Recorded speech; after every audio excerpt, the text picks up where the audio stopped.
Doctor గారు, ఈ vertigo ఒక పర్సన్కి వర్టిగో ఉందనుకుందాం.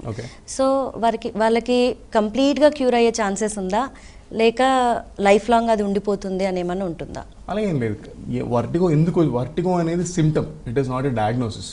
ఓకే. సో అది ఫస్ట్ గుర్తుపెట్టుకోవాలి. ఎలా అంటే ఇప్పుడు జ్వరం అనేది ఒక సిమ్టమ్. జ్వరం ఎందుకు వచ్చింది అంటే ఇన్ఫెక్షన్ వల్ల అయి ఉండొచ్చు, లేకపోతే వేరే ఏదైనా గుచ్చుకోవడం వల్ల కావచ్చు, పస్ రావడం వల్ల కావచ్చు, రియాక్షన్ కావచ్చు, ఏదైనా కావచ్చు. సో అదే టైప్లో వర్టిగో అనేది ప్రిడామినెంట్గా బ్రాడ్ లుక్లో చూస్తే వర్టిగో అనేది సిమ్టమ్ అది. కాకపోతే దానిలో డిఫరెంట్ టైప్స్ ఉంటాయి. ఎపిసోడిక్గా వస్తుందా, అక్యూట్గా వస్తుందా, లేకపోతే రెగ్యులర్గా చాలా పర్సిస్టెంట్గా చాలా రోజులు వస్తుందా అని. దాంతోపాటు పొజిషన్ వేరియేషన్ వల్ల వస్తుందా, లేకపోతే ఏమీ చేయకపోయినా వస్తుందా, ఎక్స్ట్రా దాంతోపాటు వేరే ఏమైనా సిమ్టమ్స్ ఉన్నాయా, వీక్నెస్ కానీ, మాట తడబడ్డం కానీ, ఇంబ్యాలెన్స్ కానీ, వామిటింగ్స్ కానీ, ఇట్లాంటివి ఏమైనా ఉన్నాయా, స్పృహ కోల్పోవడం కానీ ఇట్లాంటివి ఉన్నాయా. వాటితో పాటు హార్ట్కి సంబంధించిన సిమ్టమ్స్, గుండె దడ పుట్టడం కావచ్చు, శ్వాస అందకపోవడం కావచ్చు, ఇట్లాంటి సిమ్టమ్స్ ఏమైనా ఉన్నాయా. సో ఇవన్నీ ఒకటి చెక్ లిస్ట్ లాగా చూసుకుంటూ పోతే then will have actual diagnosis.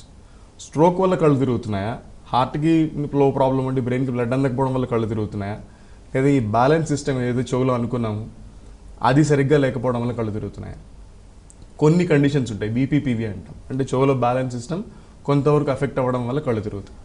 వాటికి కొంతకాలం మందులు వాడుకొని, కొన్ని ఎక్సర్సైజులు ఉంటాయి, మెన్యూర్స్ ఉంటాయి, అవి చేసుకొని కొంత ట్రైనింగ్ తీసుకుంటే ఆల్మోస్ట్ కంప్లీట్ క్యూర్ అయిపోతారు.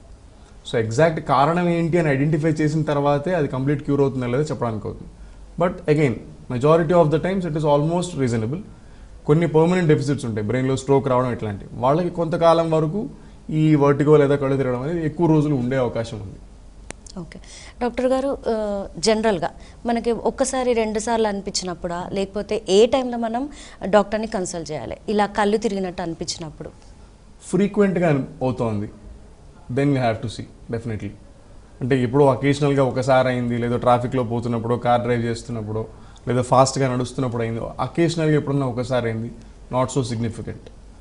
బట్ అదే రకంగా ఎపిసోడ్స్ ఫ్రీక్వెంట్గా జరుగుతున్నాయి, every second day, third day అవుతుంది, మన లైఫ్ స్టైల్ ఎఫెక్ట్ అవుతుంది. అంటే మనం ఏ పని చేయడానికి అవ్వడం లేదు, అంటే తేలిపోతున్నాము, తూలిపోతున్నారు, పడిపోతున్నారు, రికరెంట్గా కింద పడుతున్నారు, నడుస్తున్న ప్రతిసారి కళ్ళు తిరిగిపోయి పడిపోతున్నారు. ఇలాంటప్పుడు ఖచ్చితంగా డాక్టర్ని కలవాలి. దాంతోపాటు వేరే ఇందాక అనుకున్నట్టు అసోసియేటెడ్ సిమ్టమ్స్ వేరే ఎక్స్ట్రా ఏమైనా ఉన్నాయి, వామిటింగ్స్ అవుతున్నాయి, కంటి చూపు ఇబ్బంది పడుతుంది, బ్లాక్అవుట్స్ అంటాం. బ్లాక్అవుట్స్ అంటే సడన్గా ఒక్కసారిగా చీకట్లు అయిపోతాయి, అట్లాంటివి ఏమైనా ఉన్నాయా, చేతులు కానీ కాళ్ళు కానీ గ్రిప్ ఉండట్లేదు, ఇట్లాంటివి ఏమైనా అవుతున్నాయి, కంటి చూపు ఏమైనా ఎఫెక్ట్ అవుతుందా, ఇట్లాంటి ఎక్స్ట్రా సిమ్టమ్స్ ఏమైనా ఉన్నప్పుడు డెఫినెట్లీ కలవాలి. సో దీంతోపాటు కొన్ని సిమ్టమ్స్ ఉంటాయి, తలనొప్పి పెరగడం కావచ్చు, లేకపోతే ఫ్రీక్వెంట్ వామిటింగ్స్ కావచ్చు, ఇట్లాంటి సిమ్టమ్స్ ఏమైనా ఉన్నప్పుడు వేరే కారణాలు ఏమైనా ఉన్నాయనేది చూసుకొని ఎవాల్యుయేట్ చేసుకోవడం కోసం ఖచ్చితంగా డాక్టర్ని కలవాలి. సో డాక్టర్ గారు, ఒకప్పుడు మనము ఓల్డెన్ డేస్ వాళ్ళకి అంటే 50 అబోవ్ 60 అబోవ్ ఉన్న వాళ్ళలోనే ఎక్కువగా కళ్ళు తిరగడం అలాంటివి చూసేవాళ్ళం. ఇప్పుడు మాత్రం నార్మల్గా 20 అబోవ్ 30 అబోవ్ వాళ్ళకి కూడా చూస్తున్నాం. దానికి రీజన్స్ ఏంటంటారు? Main reason again proper training లేకపోవడం ఒకటి, రెండోది అన్నిటినీ ఎక్కువగా ఎవాల్యుయేట్ చేసుకొని ప్రతి ఒక్కరు ఎవరికి వాళ్ళు వర్టిగోని డయాగ్నోస్ చేసుకోవడం ఒకటి.